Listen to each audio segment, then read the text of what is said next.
China has a problem with obesity that will have dire consequences for public health if left unchecked.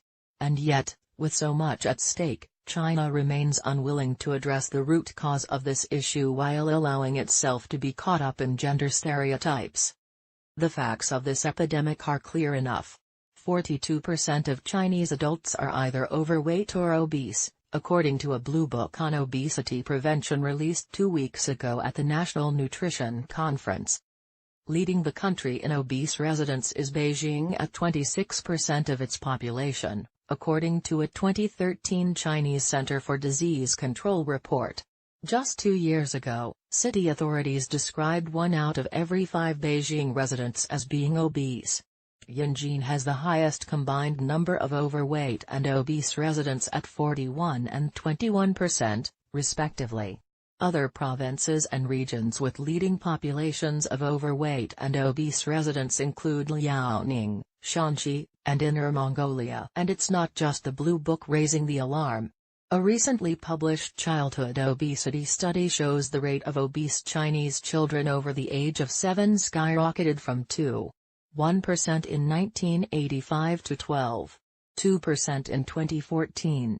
This study also showed numbers of obese and overweight Chinese children rising from 6.15 million in 1985 to 34.96 million in 2014, and is expected to top 49.48 million by 2030. Read, Fats Beijing, City Fights Back Against Childhood Obesity.